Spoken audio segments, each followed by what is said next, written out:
Assalamualaikum warahmatullahi wabarakatuh.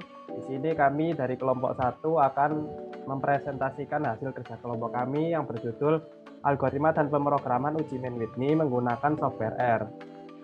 Berikut nama-nama anggota kelompok kami. Yang pertama yaitu saya sendiri, Farul Firman Nugraha Saputra dengan NIM 020. Dengan saya sendiri, Arsya Prilita dengan NIM belakang 032. Saya Rudi Ardianto, NIM belakang 064. Saya Karina Ayu Maulidia dengan NIM 075 dan teman kami Muhammad Makdum dengan NIM 049 yang sedang berhalangan hadir. Pendahuluan. Latar belakang.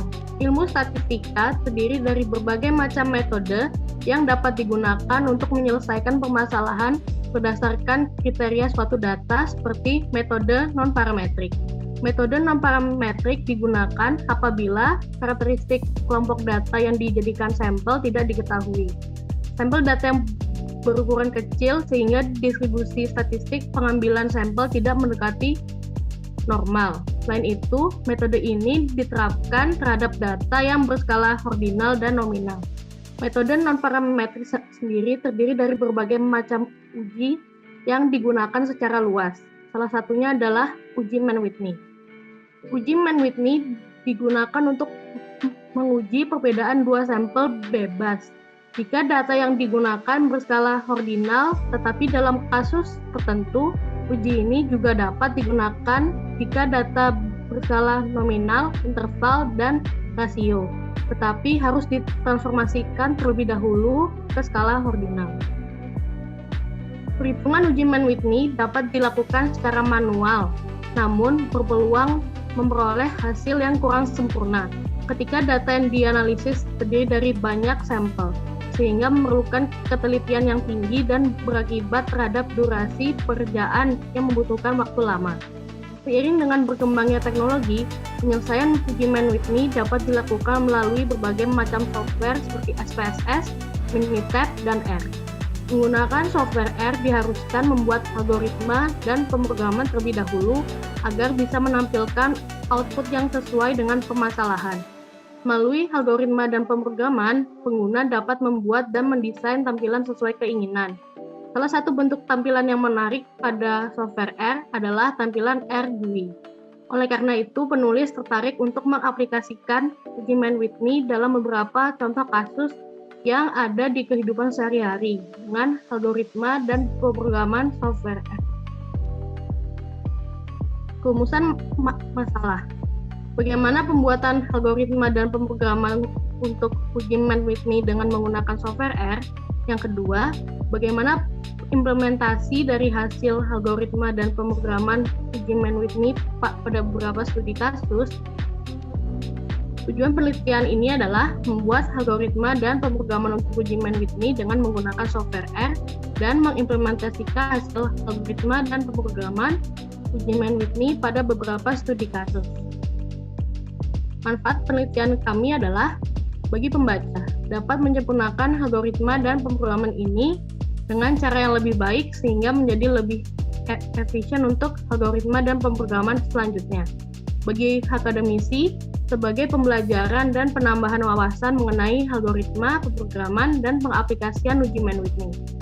Bagi penulis, dapat mengetahui bahwa algoritma dan pemrograman uji Mann-Whitney dapat diimplementasikan pada kehidupan sehari-hari yang sangat berguna bagi masyarakat. Yang kedua adalah tinjauan pustaka. Yang pertama ada software R. R Project awalnya dikembangkan oleh Robert Gentleman dan Ross IHK. Nama R perangkat lunak berasal dari huruf pertama nama dua orang tersebut yang bekerja di Departemen Statistik di Universitas Auckland pada tahun 1995. Perangkat lunak ini telah menerima tanggapan yang sangat besar dari ahli statistik, insinyur industri, peneliti, pemrogram, dan lain-lain. Pemrograman R adalah bahasa pemrograman dan perangkat lunak yang menggunakan GUI atau User Interface Diagram. Program R digunakan untuk menganalisis statistik dan grafik. Intinya, program R dirancang untuk memudahkan pengguna menemukan atau menentukan nilai dari proses statistik. Program R juga menyediakan format dokumen yang lengkap, baik versi online dalam berbagai format maupun versi cetak. Yang kedua ada metode statistika non-parametrik. Uji statistika non-parametrik adalah uji statistik yang tidak perlu mengasumsikan sebaran data secara keseluruhan. Uji statistik ini disebut juga statistik non-distribusi. Statistik non-parametrik tidak mengharuskan distribusi parameter keseluruhan menjadi distribusi normal. Statistik non-parametrik dapat digunakan untuk menganalisis data yang berskala nominal atau ordinal, karena pada umumnya data berjenis nominal dan ordinal tidak menyebar normal. Dari segi jumlah data, pada umumnya statistik non-parametrik digunakan untuk data yang berjumlah kecil, yaitu N kurang dari 30. Yang ketiga ada uji normalitas. Uji normalitas dilakukan untuk mengetahui apakah data memiliki distribusi normal atau tidak. Dalam melakukan uji normalitas, penulis menggunakan bantuan program IBM SPSS Statistik 22 for Windows dengan teknik Kolmogorov-Smirnov. Adapun dasar pengambilan keputusan adalah sebagai berikut. Jika taraf signifikansi lebih dari 0,05, maka data memiliki distribusi normal. Jika taraf signifikansi kurang dari 0,05, maka data memiliki distribusi tidak normal. Uji normalitas dalam penelitian ini dilakukan pada data skala motif mengonsumsi alkohol. Yang terakhir ada uji Mann-Whitney. Uji Mann-Whitney digunakan untuk menguji signifikansi hipotesis komparatif dua sampel independen bila datanya berbentuk ordinal. Tes ini merupakan yang terbaik untuk menguji hipotesis komparatif dua sampel independen bila datanya berbentuk ordinal. Bila dalam suatu pengamatan data berbentuk interval, maka perlu dirubah dulu ke dalam data ordinal. Ukuran sampel tidak harus sama karena sampel tersebut tidak berpasangan atau independen, sehingga kedua sampel tidak saling mempengaruhi.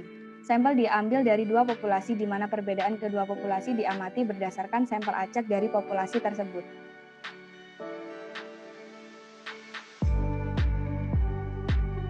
Baik, yang ketiga adalah pembahasan. Next.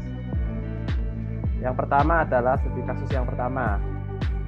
Seseorang ingin melakukan penelitian untuk mengidentifikasi apakah terdapat perbedaan motif mengonsumsi alkohol antara laki-laki dan perempuan. Untuk itu, dilakukan survei dan didapat 103 sampel sebagai berikut.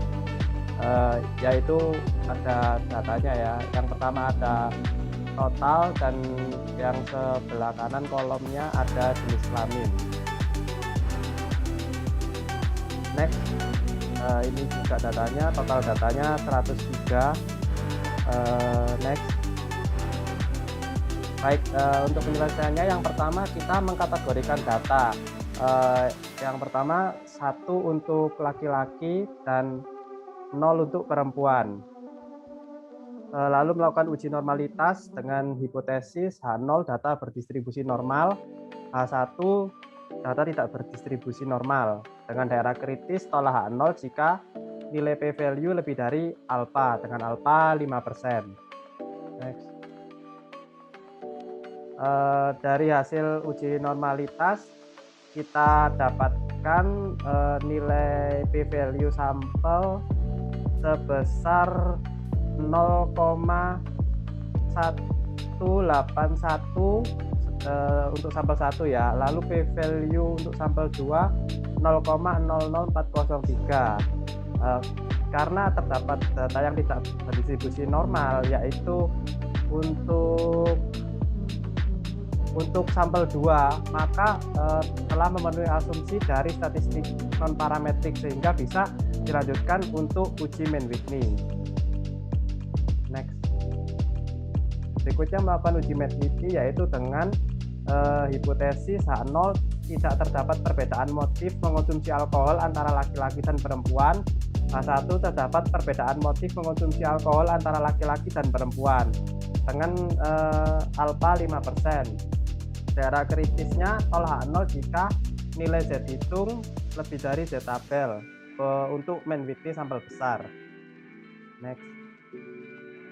Dari hasil uji Mann-Whitney didapatkan untuk nilai hitungnya yaitu nilai hitung 3,540229. Maka didapat kesimpulannya karena nilai mutlak Z hitung lebih besar daripada Z tabel, maka keputusannya adalah tolak H0 sehingga didapat kesimpulan terdapat perbedaan motif mengonsumsi alkohol pada laki-laki dan perempuan. Lanjut, untuk studi kasus 2, seseorang ingin mengkaji perbedaan konsumsi protein pada perkotaan dan pedesaan di Provinsi Aceh. Untuk itu digunakan data penelitian yang diperoleh dari Survei Sosial Ekonomi Nasional (Susenas) yang diselenggarakan Badan Pusat Statistik Aceh 2018. Data yang diolah yaitu data rata-rata konsumsi protein dalam gram per kapita sehari pada perkotaan dan pedesaan di Provinsi Aceh dengan data sebagai berikut. Jadi ada perinciannya yaitu tanaman-tanamannya padi-padian, umbi-umbian dan sebagainya. Terus untuk datanya ada protein gram, itu ada perkotaan sama perdesaan. Next. Nah, untuk menyelesaikannya, pertama kita mengkategorikan datanya. Untuk 1 itu perkotaan dan 0 itu perdesaan. Selanjutnya itu melakukan uji asumsi normalitas dengan hipotesisnya itu H0 data berdistribusi normal dan H1-nya itu data tidak berdistribusi normal.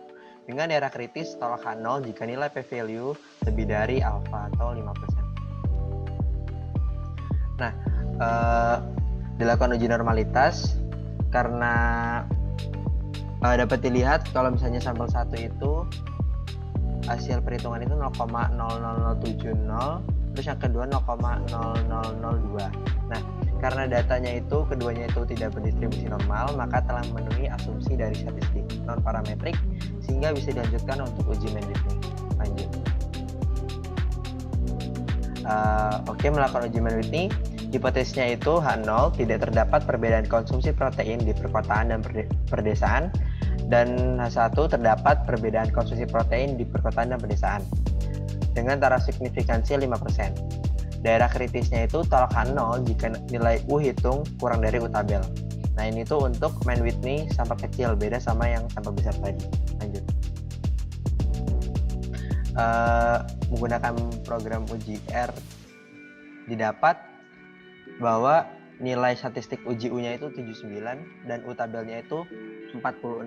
Nah, interpretasinya itu karena nilai U hitung lebih besar daripada U tabel, maka keputusannya adalah terima H0. Sehingga didapat kesimpulan tidak terdapat perbedaan konsumsi protein di perkotaan dan pedesaan. Selanjutnya adalah kesimpulan dan saran. Kesimpulan yang pertama, berdasarkan hasil yang telah didapat, dapat disimpulkan bahwa uji Mann-Whitney dapat dilakukan dengan software R, dengan program-program yang telah disusun sedemikian hingga dengan interface seperti yang telah disediakan. Dengan adanya uji Mann-Whitney dengan software R, maka akan membantu memudahkan dalam menganalisis data. Yang kedua, pada studi kasus pertama, yaitu mengidentifikasi apakah terdapat perbedaan motif mengonsumsi alkohol antara laki-laki dan perempuan, didapat hasil nilai mutlak Z hitung lebih besar daripada Z tabel. Maka keputusannya adalah tolak H0, sehingga didapat kesimpulan terdapat perbedaan motif mengonsumsi alkohol pada laki-laki dan perempuan. Pada studi kasus 3, yaitu mengkaji perbedaan konsumsi protein pada perkotaan dan pedesaan di Provinsi Aceh. Didapat hasil nilai U hitung lebih besar daripada U tabel, maka keputusannya adalah terima H0. Sehingga didapat kesimpulan tidak terdapat perbedaan konsumsi protein di perkotaan dan pedesaan. Selanjutnya, saran. Makalah, algoritma, dan program dari kelompok kami masih memiliki banyak kekurangan, seperti tampilan yang kurang rapi dan juga program yang kurang efektif. Penulis berharap agar para pembaca dapat menyempurnakan algoritma dan pemrograman ini dengan cara yang lebih baik sehingga menjadi lebih efisien untuk algoritma dan pemrograman selanjutnya. Sekian presentasi dari kelompok kami. Mohon maaf apabila ada kesalahan kata. Wassalamualaikum warahmatullahi wabarakatuh.